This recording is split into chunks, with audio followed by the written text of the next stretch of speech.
waayahay guntii iyo gabagabadii barnaamijkeena ayaynu ku jirnaay su-aalihii ugu dambeeyey ayaan musharaxa markan laynanaya hanashada hogaanka dowladda federaalk Soomaaliya 2012-2025 Axmed Cabdixaashi weydiin doonaa oo in badan taariikhdiisa si kooban aad la socoteen barnaamijyada u qorshaysan ka qabyada ah hadda xilligan doonaya dowladda federaalk lagu hagaajiyana waxyaabo fara badan ka sheekeeyay musharax ama general siyaasadda Puntland iyo siyaasadda federaalka xilliga isku sanbana adiguna hadda waxaad ka leenaysaa hanashada hogaanka Puntland waxyaabaha inta badan hadda suuqa ku jiraan oo la isla dhexmaray waxa weeye madaxweynaha xilligan Puntland madaxweynaha ka ah wuxuu soo saaranayaa waa musharax madaxweynaha dowladda federaalka wuxuu soo saaranayaa xildhibaano uu doonayo inay isaga u codeeyaan adigu waxaad noqon doontaa dabcan barnaamijkaagina waxa ku jirtay inaad aadan ahayn barnaamij siyaasi ama musharax cid gaar ah oo xiran si dadkuna ay u iftiimto oo ay dadku tuunkaas uga baxaan waxaad noqon doontaa musharax Puntland u xiran mise musharax cidda aad ka aragto barnaamijka siyaasadda ee federaalka ama dowladda Soomaaliyeed hogaamin doona bedeli doona ayaa dooran doonta runtii ay tahay dadku inuu si fiican u fahmo waa dhici kartaa su-aashaas dad badan inuu ka baqi lahaa jawaabteeda waa dhici kartaa sida runta ah oo qalbigayga uu yahay haddaan ugu jawaabo in siyaabo kale loo akhriyi karo anigu horta Puntlander baan reer Puntland baan ahay degaan ahaan degaan doorashadaydu marka la leeyahay 4.5 macnihiisu waxa weeye waa degaan iyo qabiil isuwan wey aniga meeshaan ka imaanay halkan waay maslaxada koodaan ilaalinayaan oo maslaxada Puntland madaxweynaha Puntland horta inuu murashax yahay weli annaga afkiisa kama hayno laakiin waxaan ku aqaanaa oo aan been ahayn oo aanan barnaamijkayga ka mid ahayn inaan kursi ku raadinayo inuu yahay qof fakaraya waxyaabaan ka hadlaya anigu Soomaalida ruumarkooda iyo dacaayadkooda anigu ma dhageysto in Soomaaliya inay dawlad fiican ka dhalato hamigeeda nin la inuu yahay baan anigu ka fahamsanahay mana aha qof hadda aan baranayo oo qof waqti dheer aan aqaan weeye isagoo ganacsadaan aqaani isagoo wasiiraan aqaani isagoo madaxweyne raadinayaan aqaani federaala isagoo madaxweynaha Puntland aqaanaa markuu inta isu soo sharaxo barnaamijkiisa uu Soomaali la wadaago ayaan wixii iga aadan ka waranaya arrinta waayahay fariinta ugu dambaysa ama Puntland ha noqoto ama dadka ku dooranaya ha noqoto ama Soomaali weyn ha noqoto ama dadka doonaya 30 sano ee Soomaaliya ka burbursanay ha noqoto fariinta ugu dambaysa ee ku sharaxaan aad u diraysaa maxay runtii waxaan oranayaa Soomaalidu dee hadda waxa uu wixii tagay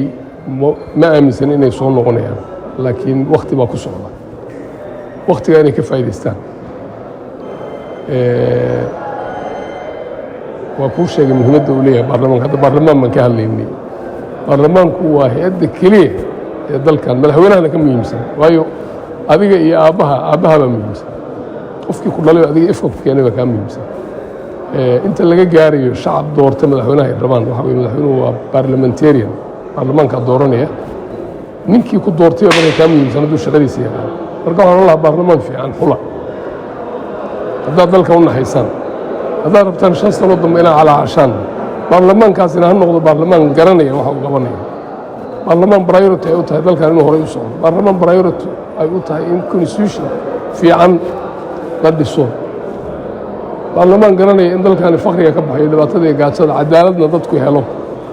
marka taasaa waxaa ka soo baxaysa in hoggaan fiican la doorto hoggaanku waa inuu yahay visionary aniga openly baan kuugu sheegaya aniga farmaajo markii la dooranayay 2017 dadkii doortay ama waday ka mid ma ahayn markii la doortay yaan u tegey waxaan ugu tegey tale inaan siiyo niman odayaala oo tiimkiisii ahayd madaxweynihii wuxuu fadhiyaa jasiiro korkeeda anna jasiiran deganaa arag waan u tegey waxaan ku yidhi dhageysho ilaa xalay waxaan ka seexan weynay magaalada dabaaldegeedii iyo maaragtay from corner to corner anuu dadkii ku doortay ka mid maahay haddana jeega kaa marna I will be gone waa soconaya fursadahaad hayso dadka adiga kula socday uga faa'iideen laakiin hal talan ku siinaya soomaalida dabaaldegeeda iyo rabitaankeedu wax sii jira maaha waa 2 bilood oo horeysa maanta waxaad haysataa fursad gabar haddaad ka dhigto prime minister dadku ku ganacsan yahay oranayo sida lagu doortay marka la fiiriyo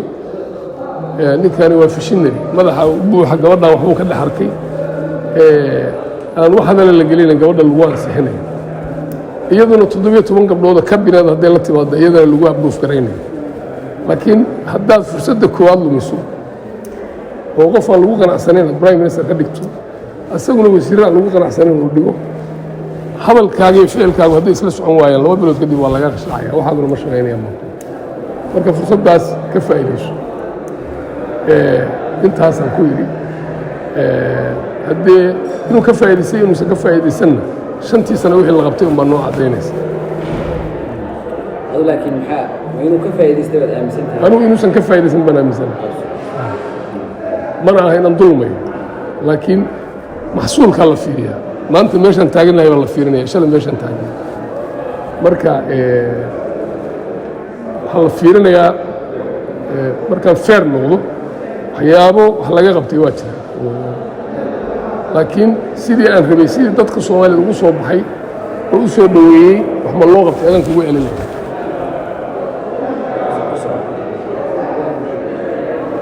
marka anigu waxaan aaminsanahay